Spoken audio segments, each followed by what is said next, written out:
Okay, so we're now recording. So let me first introduce myself. I'm Papi. I'm a community moderator in the Terra Mirror ecosystem. I'm a full-time crypto trader. I write bots and do all sorts of different market making activities in this space. Today we're doing an AMA with Digipharm. Um, why don't you go ahead and introduce yourself, Ahmed? Yeah, so thanks, Papi. My name is Ahmed Abdullah. I'm the founder and CEO of Digipharm.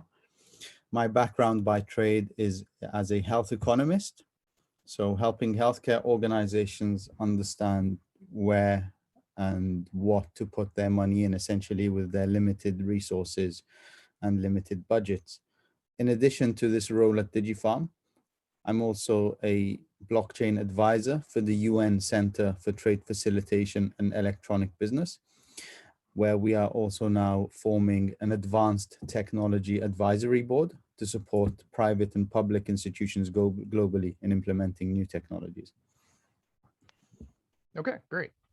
So why don't we first go over what Digipharm is and what problems you're trying to solve?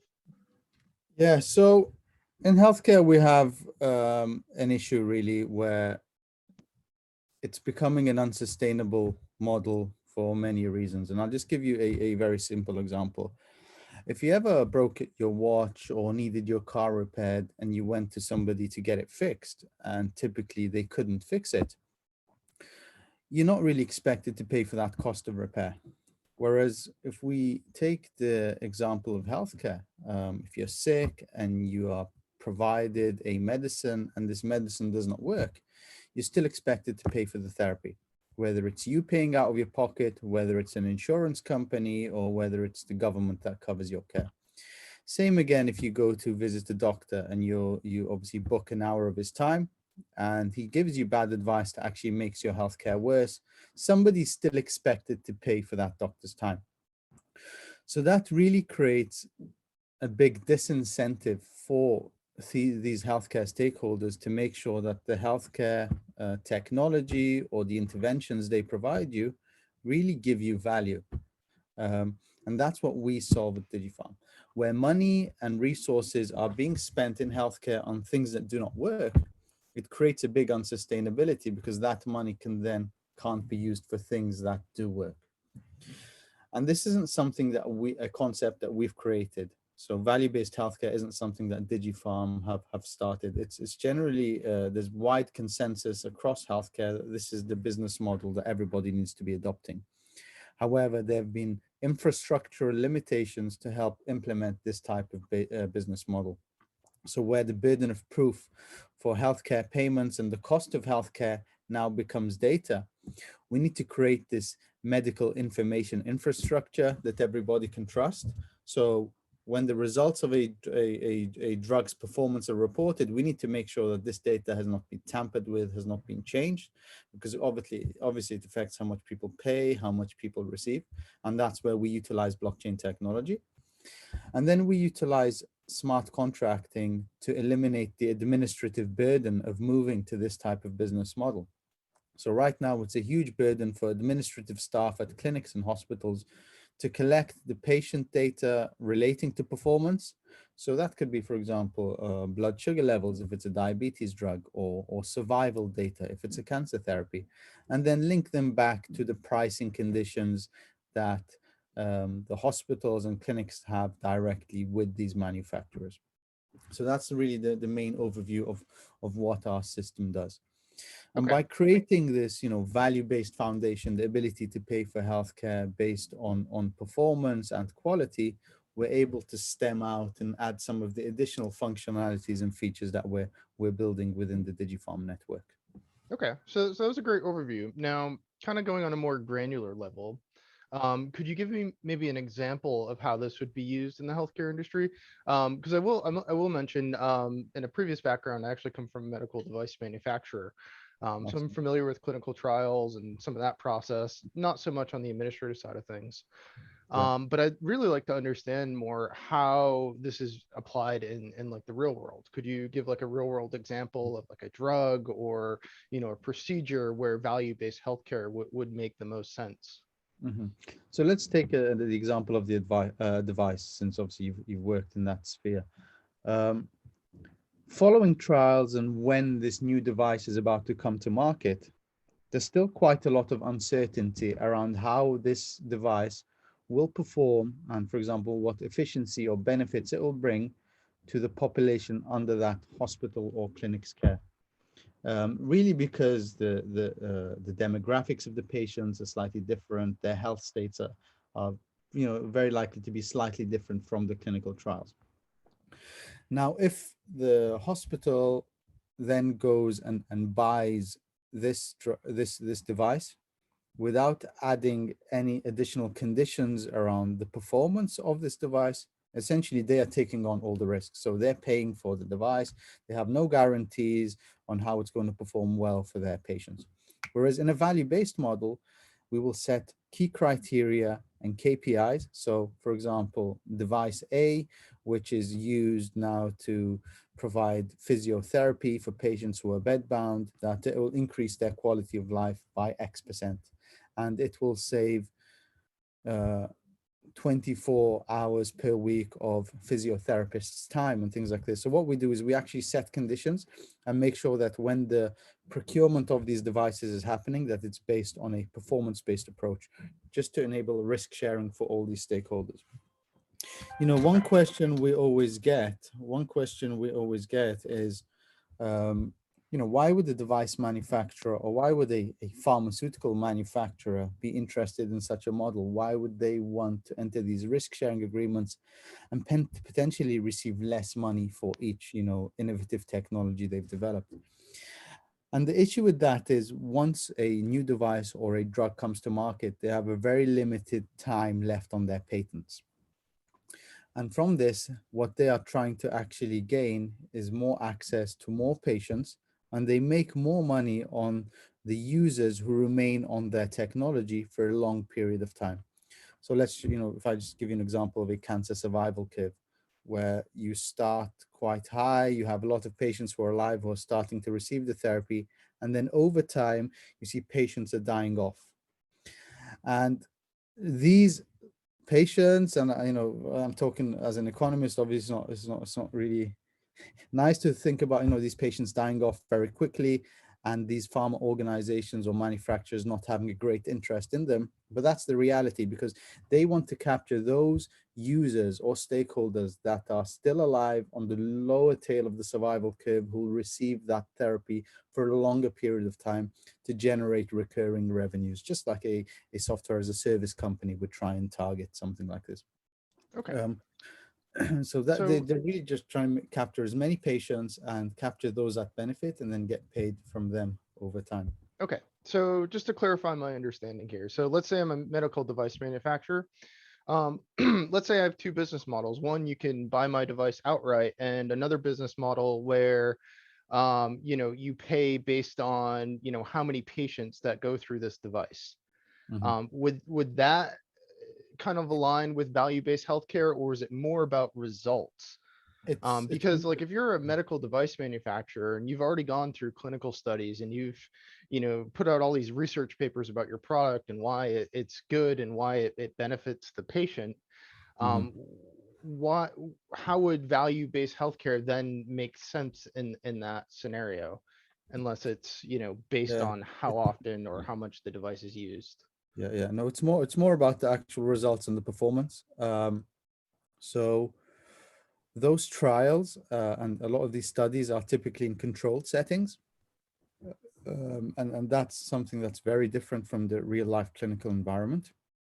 And what you also have then is, yeah, so you have a very controlled environment, and what you have is then these trials and these studies will actually act as a baseline. So these will act as a baseline for your negotiations or expected performance. So if the trial, let's say 50% of patients benefited, then we could use that as an existing threshold within that contract. So if more than 50% of patients benefit, and the stakeholder ends up paying a full price, that's fair. That's backed up by the trial. That threshold has been backed up by a trial and things like this. But for example, if a manufacturer says, 50% of patients will benefit, but in reality, you're looking at 25%, we need to make sure that either we're clawing back the differences or we're getting some sort of discount or rebate or something like that.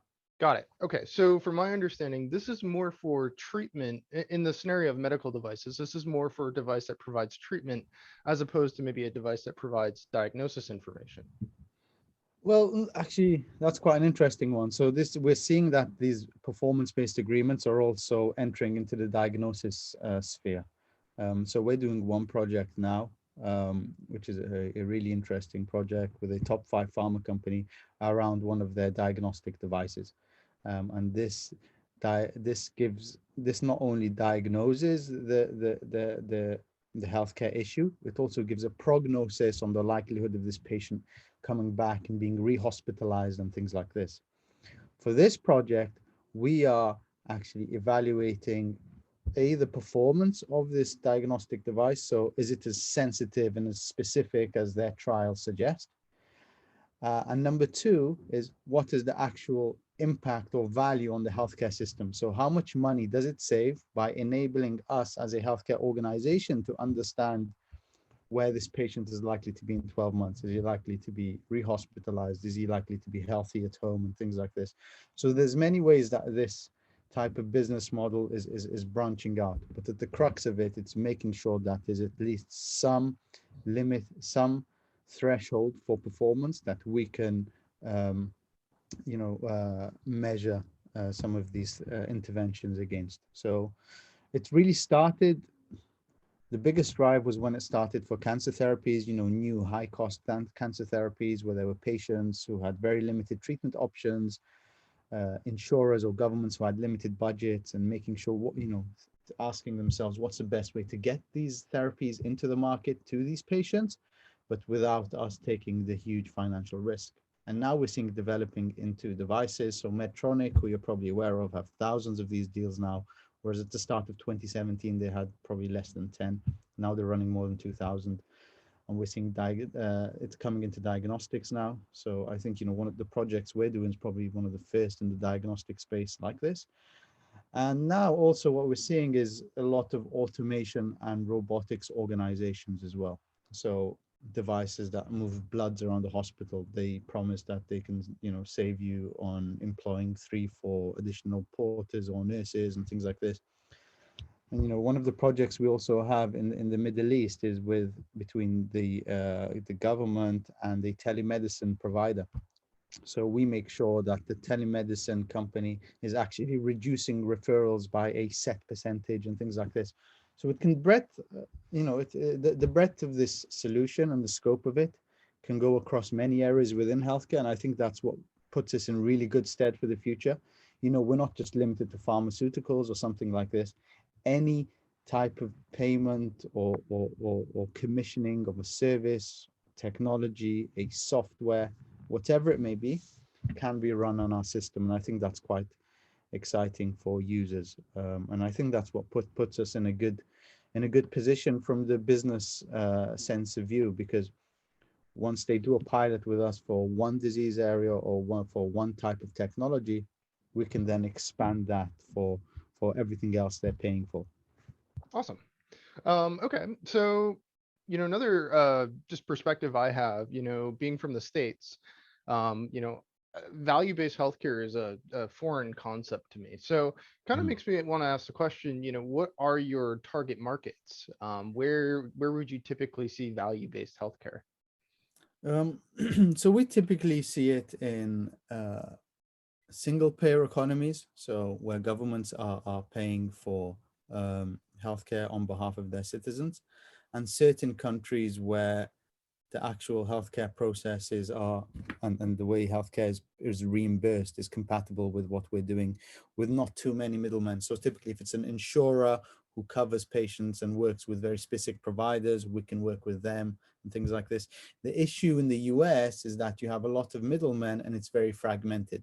Yep. And for us right now, it's not really worth our time to start exploring that market until that market actually identifies and chooses a direction that they want to go. There's a lot of uncertainty, a lot of differences between states and the way different stakeholders work there.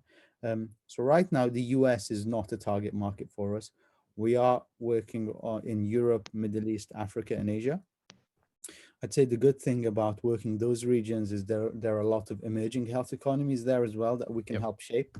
Hence that project with Pakistan, which is a very transformative project compared to, for example, some of the projects that we have in the UK, where it's quite advanced. They understand what value-based healthcare is, and it's more about evaluating our system and making sure that it fits the needs they have rather than developing this whole, performance-based infrastructure around everything.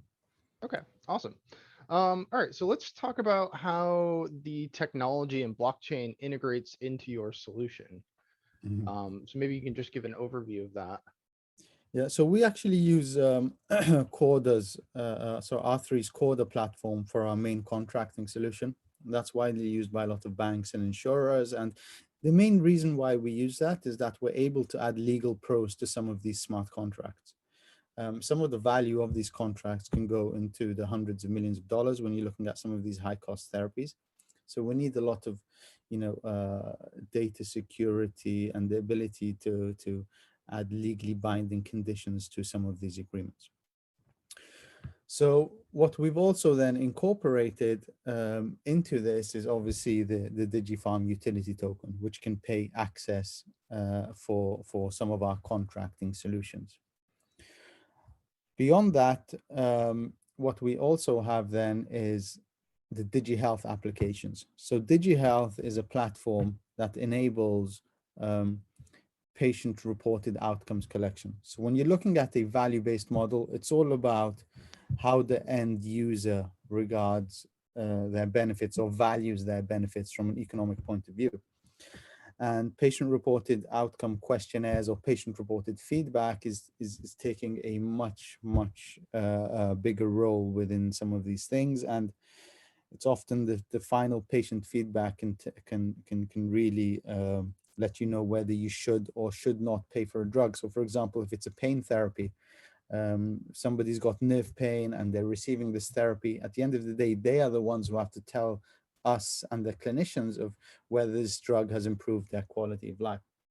And for that, what we've seen is typically sometimes compliance is not great, or reporting is not great, or data quality is not great. And that's where we are looking to also utilize the DPH token to incentivize participation and a good reporting of the outcomes and feedback.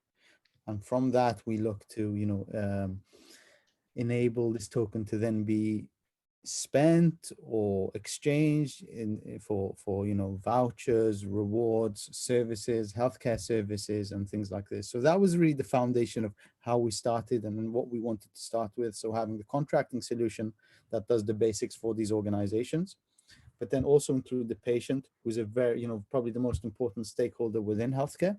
Yep. And then our transition to Terra will help us build some of these additional capabilities that we're looking to grow.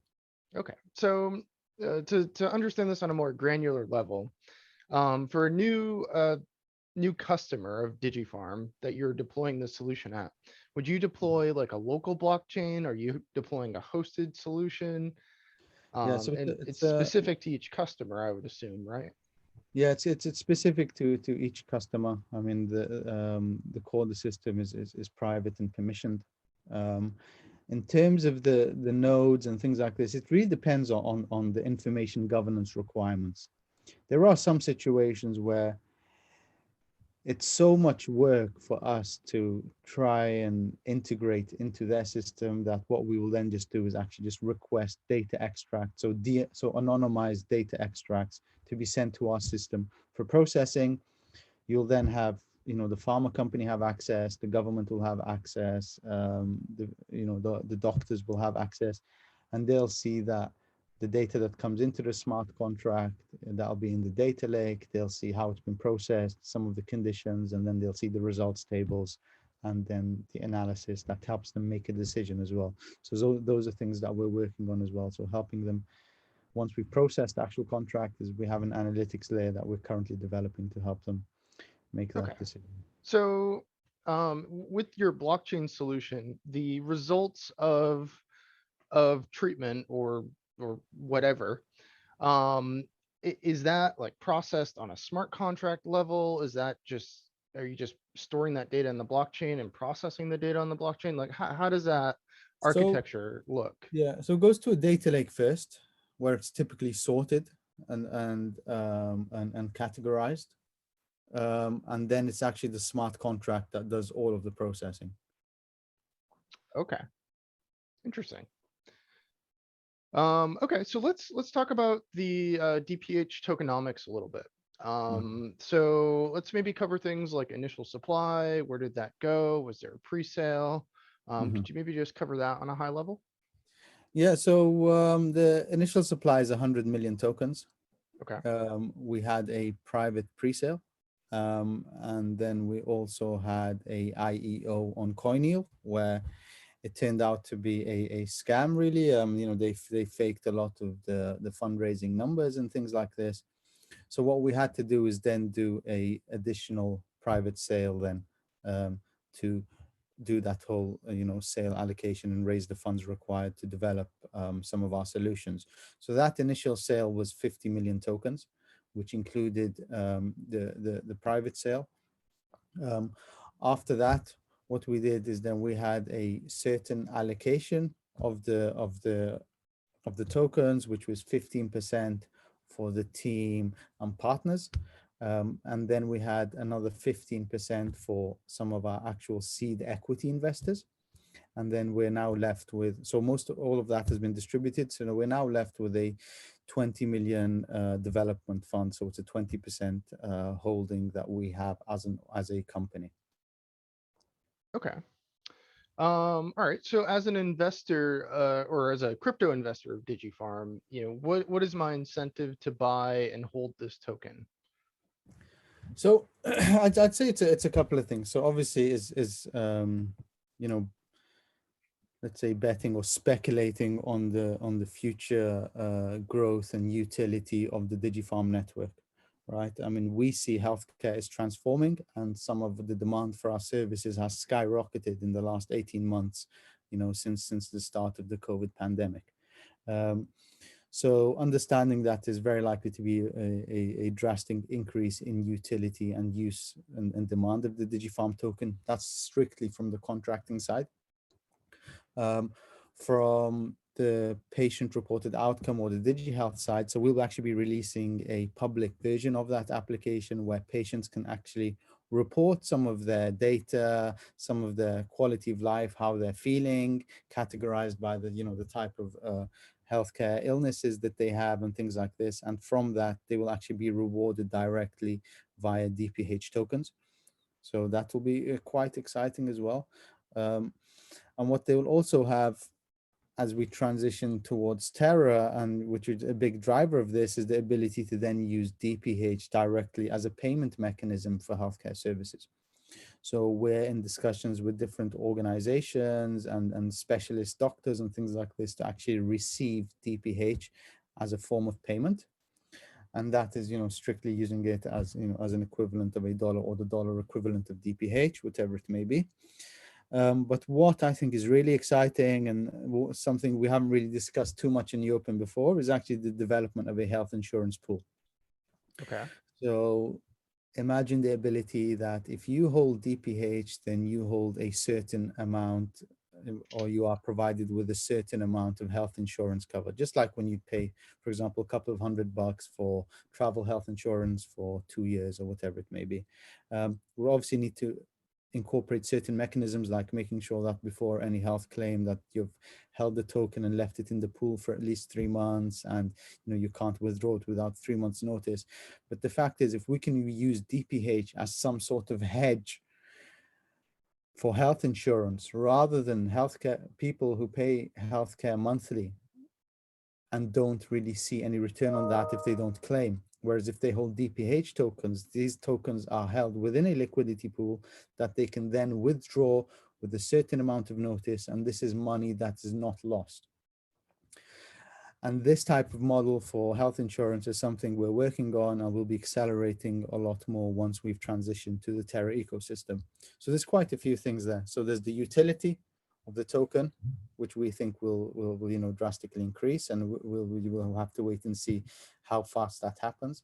The patient rewards for being engaged in a value-based network. And I don't think people, the general public or patients, don't realize how important they are going to be going forward, as every major health system that we speak to are actively pushing towards this value-based model where essentially the patient opinion is number one at the end of the day, and then one of the key drivers.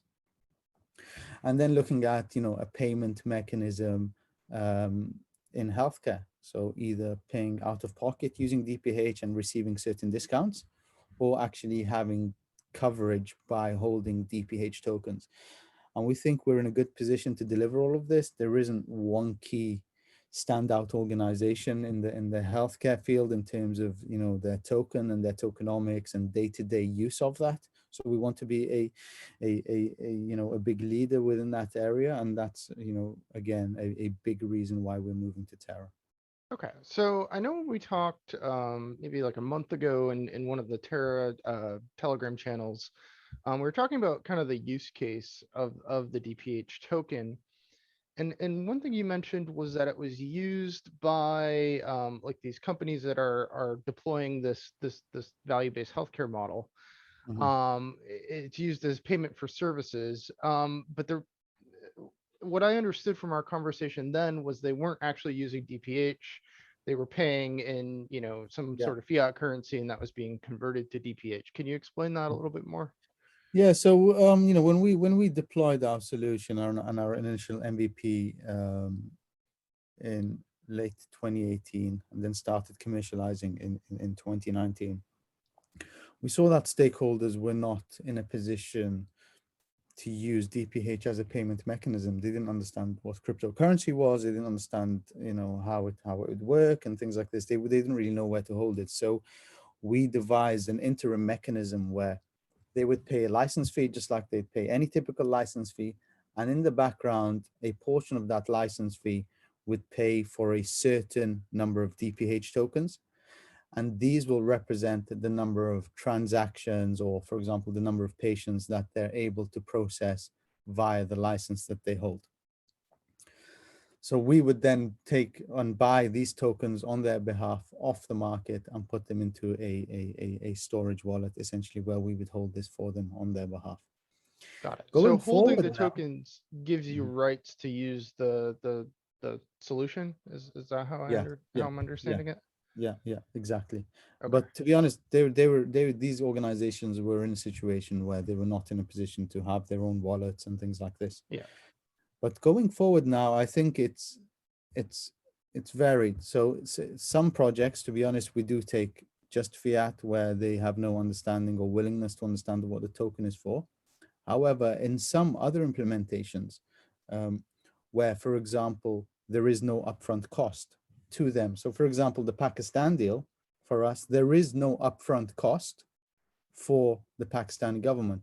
And the way we work is via cost recovery. So any money that we can save them on their budgets, we get a percentage of that money. Now, going forward from that, from the funds and the money we're able to save them, we're looking at a business model where they will just pay DPH based on the number of transactions that they'll be using. So for them, once we've developed the system and showed how it works, they are open to actually using the token directly. So they'd hold 10,000 tokens that covers them for 10,000 transactions, or let's say 1,000 contracts with 10 transactions within each contract, something like that. Okay. Um, so in the current model, just so I understand a little bit better, where they're not necessarily interacting with DPH token directly, what happens when the contract is over, after the deals is done? Does that token then get sold on the market or? No, so that token is then held within a service wallet for 3 years, and then after the 3 years, we would reincorporate that back into our project development wallet. There could be, for example, in the future, once we develop our governance mechanisms and things like this, that there could be voting from the community of where they want to see these tokens go. Right, because I think as far as like creating value for token holders, the incentive to hold the token right now is really betting on the future of this business model. Hmm. There's really no staking, there's no returns. It's just the potential that the value will go up over time based on people, based on new contracts being opened and people holding tokens in these agreements. Hmm. Correct? Yeah. Okay. How do you address concerns around liquidity for the token? If you're trying to get these businesses to use it, I realize that's not something they're doing now, but in the future, if this was a consideration, how are you incentivizing liquidity pools where these tokens could be purchased or centralized Hmm. exchanges as well? Because I think that's Yeah. also an important consideration. Yeah, so I think what we see is the interesting bit, and what drives us to this decentralized exchange mechanism is the ability that, once you're swapping and based on the pool, that you're able to get an exact price based on the number of tokens you want to buy and things like this. I think that's interesting for us, compared to, somebody buying it on a centralized exchange or driving the price up, or down in a certain way, without knowing exactly what is going to get in return and things like this. I think that's quite interesting. In terms of the liquidity pools, so we're now, deciding on some of the rewards we're going to be providing liquidity to pool providers. And we are also planning to be listed on Loop Finance's DEX as well, where we will have inbuilt liquidity rewards mechanisms, which saves us a step in our development as well, which is quite interesting. Cool, awesome. Um, And so Going just back. one point in terms Oh of the yeah. staking. So we do have some, staking mechanisms planned in terms of governance. They will need to be in return for things like governance and network participation and network management, just because of where we are regulated and what the token is regulated as. So we can't just have very simple staking, which makes it security. Being regulated in Switzerland, there needs to be some sort of interaction in order to have some sort of reward. Understood. Going back to the use case of using DPH token in exchange for healthcare services, Mhm. how does that business model compete against using traditional stablecoins, especially in the Terra ecosystem where you have a stablecoin for every country? Oh, we're getting there. Um, so, I mean, wouldn't you prefer to use a stablecoin which has a stable value as opposed to another digital asset that could potentially be volatile? Yeah, no, that's exactly why we're going to be working on Terra and utilizing that stable coin, as part of our network directly. Um, so they will, for example, be a direct bridge whenever you're looking to pay with DPH, that will actually swap it for UST, and that's where we'll be, increasing the demand for UST there.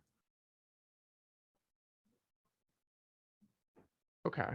Um, Rip, you still have the volatility problem there. Because if I'm a patient and I'm paying for a Mhm. service using DPH token, Yeah. and let's say I know that the service is going to cost 100 DPH token a month or whatever, let's say it's just some reoccurring treatment.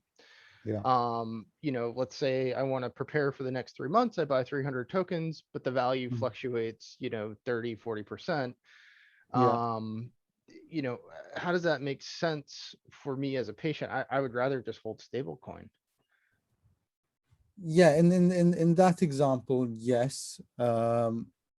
The way we want to do it is obviously leave the value of DPH for the free market to decide. And yes, there will be that. For example, you might get 80 UST one month for that 100 DPH, and you might get 150 the next month, and that is a big issue. And but the good thing is, what we want to do is actually drive these patients to, for example, our decentralized health insurance model, which be able to give them, a much greater coverage. and much more certainty around that coverage. But at the same time, we still want to enable, DPH as a payment mechanism in general. So whether it's for healthcare or any other, day-to-day groceries and things like this, we still want to have that feature. Okay, awesome. As far as the health insurance model, it sounds like you're still working out the tokenomics there. Yeah. Um, I'm curious to understand how that would function. I mean, who's going to be approving, these insurance claims and paying them out, and where does that come from? Mhm. What's the risk of the insurance pool becoming illiquid? Yeah. What would that coverage look like? I'm assuming it would have to be limited to some point. Yeah. And would Yeah. that be disincentive for someone to use that insurance given it's limited based on the liquidity pool? hmm So these are some of the questions that we're working now with different, health insurance underwriters and established health insurance companies to see what is the most viable way to do this. Um, we do want to incentivize, some of these stakeholders to, input liquidity and keep liquidity within there. Um, we want to make sure that, a patient who puts in $500 is going to get that 500 at that minimum, obviously $500 worth of coverage, and where the DPH goes to half the value that they'll still get it and things like this. So these are the things that we're definitely working on. And we hope to have and we are on the right track now with working with some of, some actuarial scientists and things like this. And we're on track to actually, develop something that could fit all of these conditions. So we definitely look forward to sharing that when it's available. Cool. All right. So, as most of the community watching this probably already knows, you're moving from Ethereum over to Terra. Mhm. Do you have any sort of update on the status of that migration? When can we expect to see that go live? Um,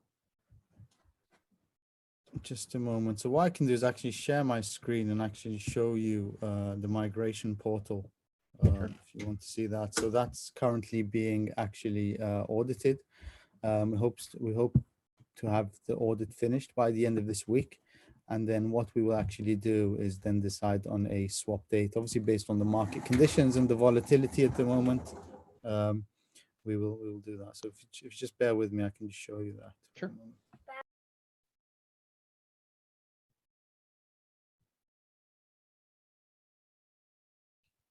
Well, I think Unity give me hosting rights or sharing rights. Let's see here. Sorry, just a moment.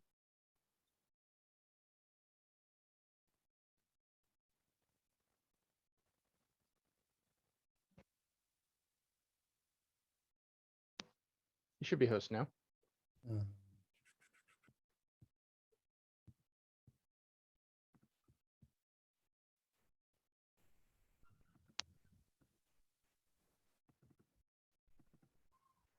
you can see that, right? Okay, can see your Um, screen. yeah, so the Terra Bridge has been built, and the smart contract has been done. So now the next stage for us is really just to get some of this audited, which, as I mentioned, will be done by the end of this week, and then we will release a swap date for these for the tokens. So you have the ability to connect whatever wallet your Digipharm tokens are on. At the moment, it's limited to some of these 3 wallets.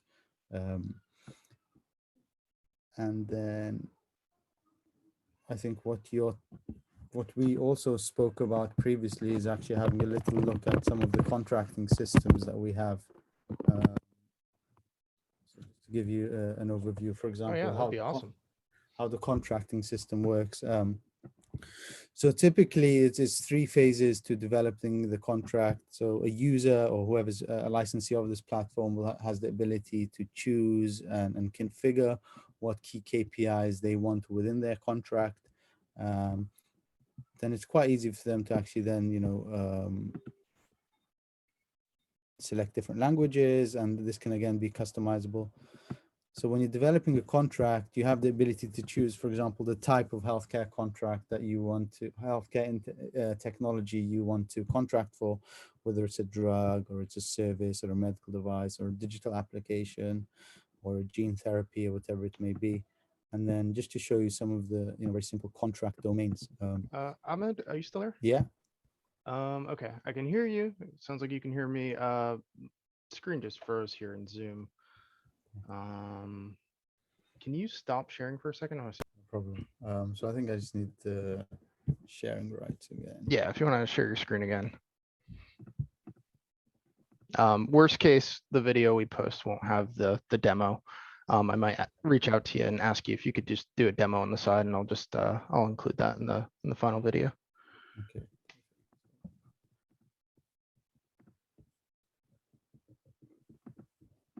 Yeah, it's still not letting me share. Um,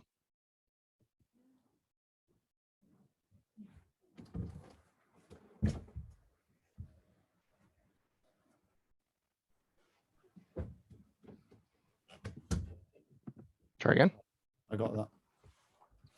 Okay. So yeah, just to give you a overview of the contracting solution, users have the ability to customize and configure and request what are the key KPIs they would see on their dashboard.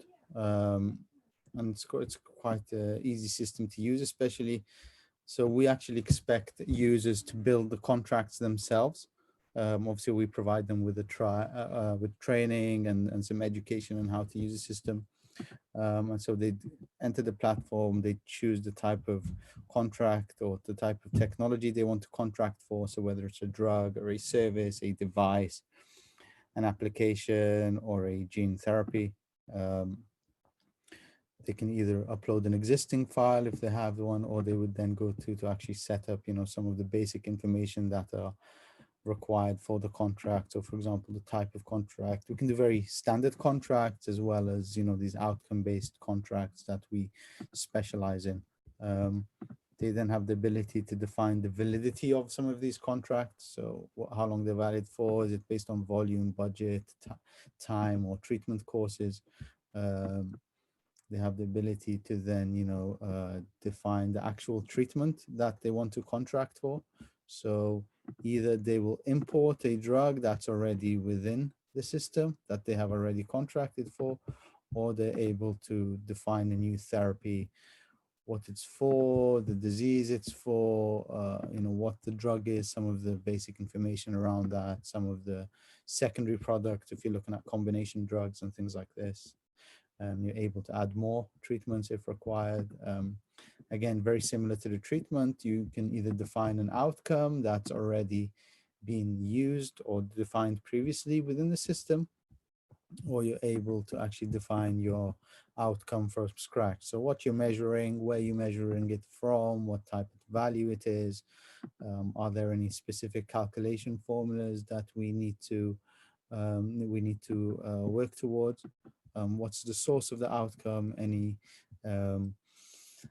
any different codes required in regards to the integration or identification of these outcomes?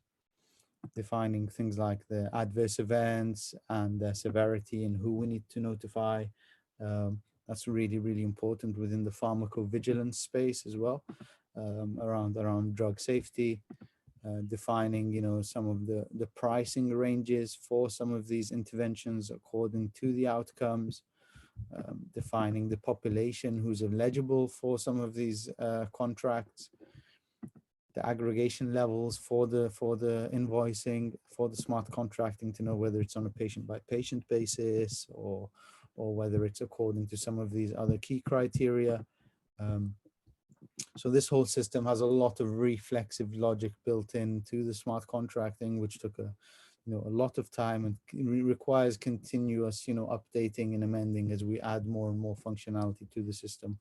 And then periodicity relates to how often you would want, for example, the smart contract to execute every 1 hour or whatever it may be. And if you think about, the amount of work it saves staff if they were doing it manually, when you're looking at some of these, periodicity timeframes. That's really, really interesting for stakeholders. Then they have the ability to exchange notes directly on the platform rather than having, and then having a audit trail behind it, rather than, having some email negotiations or phone negotiations and things like this. So that's really exciting. And then once a contract is set up, then what they would do is they'd finalize the contract, and it will be sent to, for example, some of the stakeholders that are part of the agreement that they're working with. And what you would then see is, for example, the ability then to have some contracts come in, and then the results would start to be populated, and they could print it, export it, report it. And what we're working now is a series of different analytics dashboards which will take this data and help some of these stakeholders make their decisions, which I think will be really, really exciting. Okay, very cool. So a couple questions here. So when you're creating a new contract, the back end of that is a smart contract, correct? Yeah. Yeah. Cool. And then so like things like frequency and all that, I don't think frequency would be a smart contract. That'd be some sort of like cron or daemon that's Yeah. running in the background, right? Yeah. Yeah. Okay. Do you also have an interface where patients are accessing the system to provide information? Yes, so we have the patient application, and if I can just bring up some of the questionnaires, just a moment.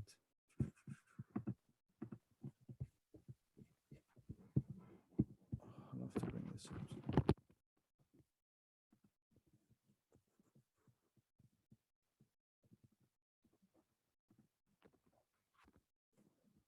Right.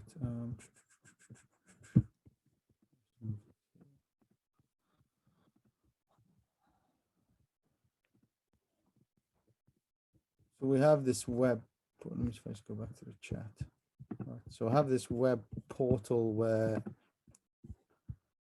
it's sent to patients, and they would then fill out something like this.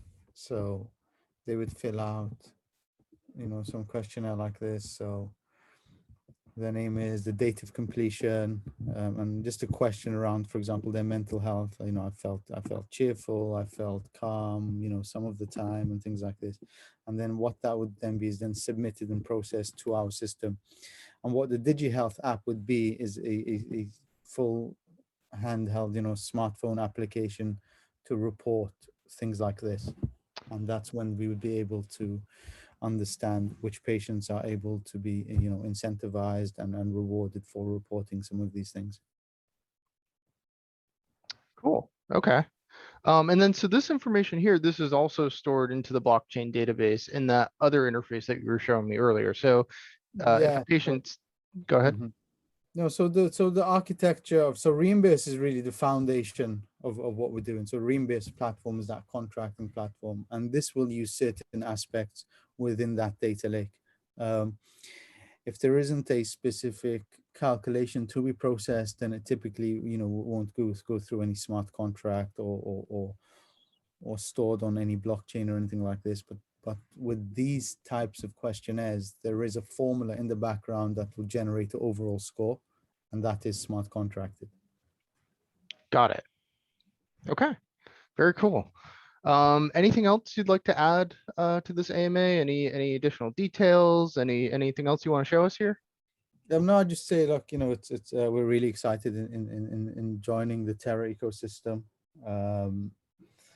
It will increase in, the functionality of what we want to do. Our hands have been really tied by being on Ethereum. To be honest, it's really blocked a lot of the innovation that we're looking to implement, especially when we are a financial application within healthcare.